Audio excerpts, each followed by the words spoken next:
Why hello again, Commander. In this lesson, you're going to get acquainted with your units and some of the abilities that make them unique.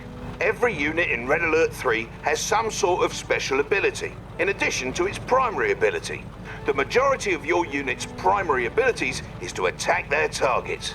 A unit's special ability may put a nasty status effect on an enemy, switch to an alternate weapon, or even transform into an entirely different unit. Let us go over how to use special abilities now.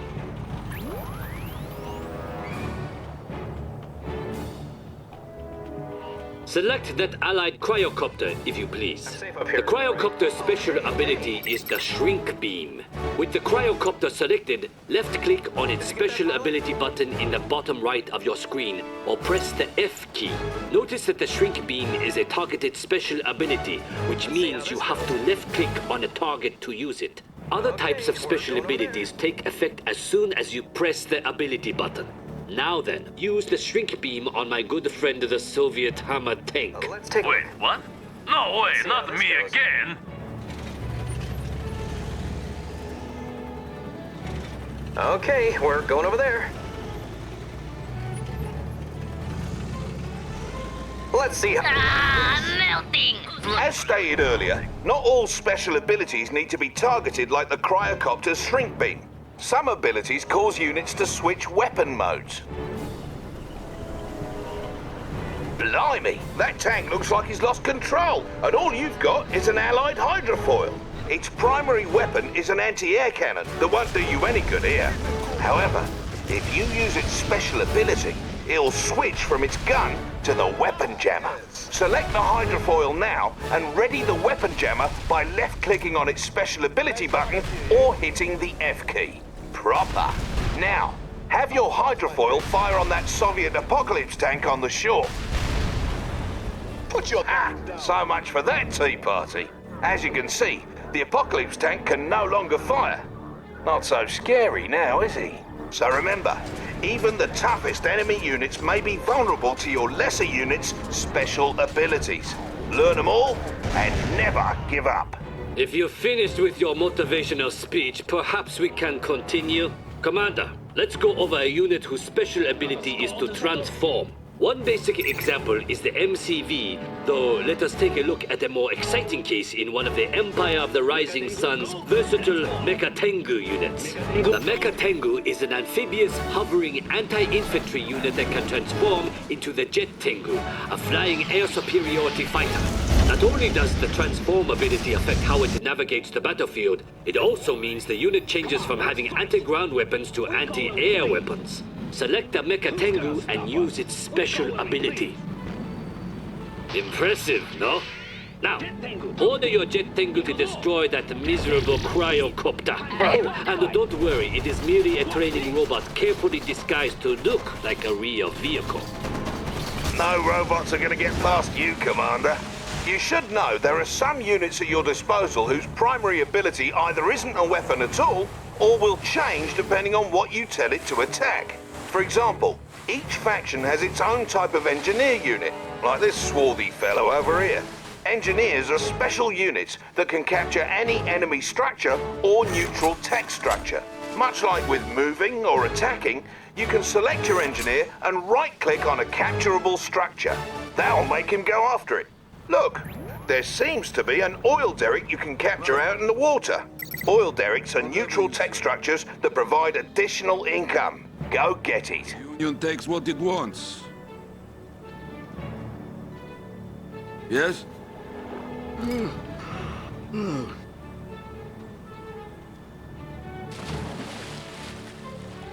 Off he goes. Note that engineers are amphibious, so they automatically switch to a keen aquatic form when they get to water.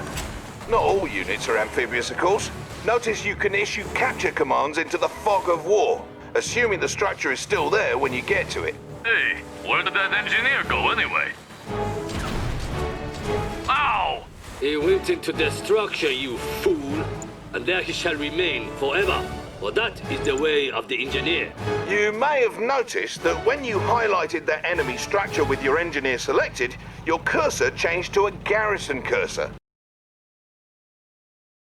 That garrison cursor indicates a structure you can enter.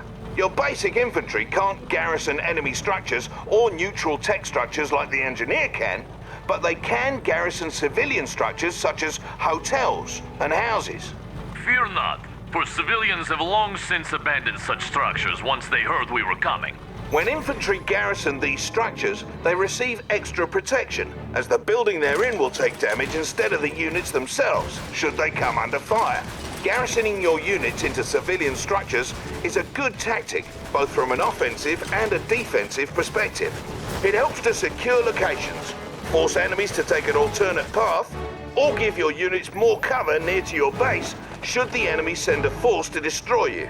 Now garrison that nearby structure by issuing a move order onto it, whilst having some peacekeepers selected. Port and cover. Good, they're in. And here comes trouble.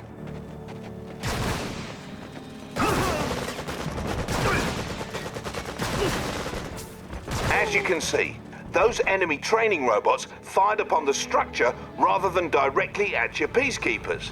Watch out though, because each faction has ways of clearing out garrison structures. The Allies and Empire can try rushing their peacekeepers or Imperial warriors into a garrison structure, while the Soviet conscripts can use their Molotov cocktails. Of course, you could just blow the structures up if you cannot be bothered by such details. Now, let's say you need to get your peacekeepers out of the structure. Just select the structure and use the evacuate command, just like using a special ability on a unit. Do this now. On alert. En route.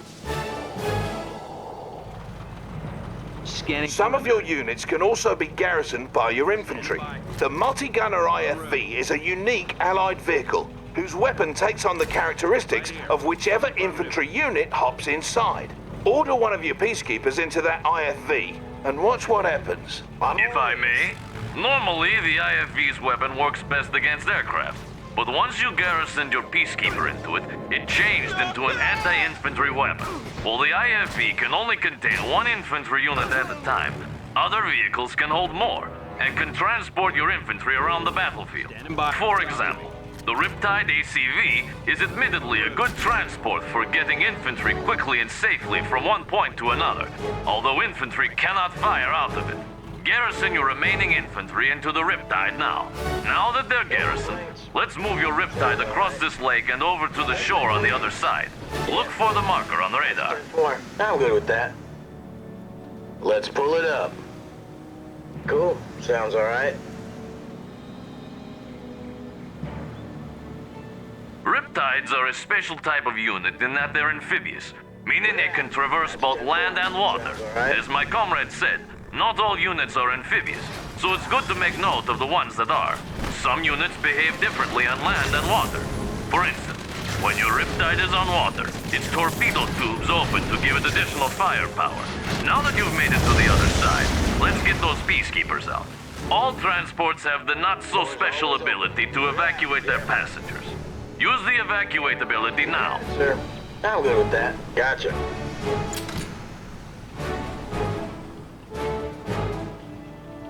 Step right up. Finally, let us discuss contextual attacks. A contextual attack is what you get when your cursor changes to something other than a normal attack cursor. Select the allied commander who has showed up so very unexpectedly. Tanya here, ready to go. You got it. Moving out. This Agent Tanya has different ways of attacking targets depending on the type of target. Copy that. When you order her to attack enemy infantry, such as these lifelike robots, your cursor will be that of a normal attack cursor. However, when you highlight an enemy vehicle or structure, you get a demolition cursor. When ordered to demolish a target, Tanya will move very close to the target, set some charges, and blow it up. This is an example of a contextual attack. Go ahead and dispose of those forces using the commando. Other units, such as our allied spies like this one here, also have contextual attacks.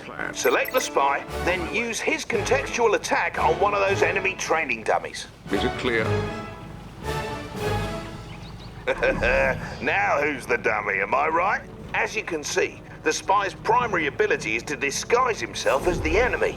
Alternatively, If you highlight an enemy structure, you can try to infiltrate it to disrupt the enemy's base. Infiltration has different effects depending on which type of structure is infiltrated. Experiment with all the possibilities. Incidentally, the Empire of the Rising Sun Shinobi unit may also infiltrate structures. Only the tactless Soviets lack an infiltrator. Of course, sir. Oh! But why? Come on, lads, we have to get through this. Commander, that's the end of this lesson. See you in the next one. Remember, I'm unarmed. Operation underway. Yes, Commander. For king and country.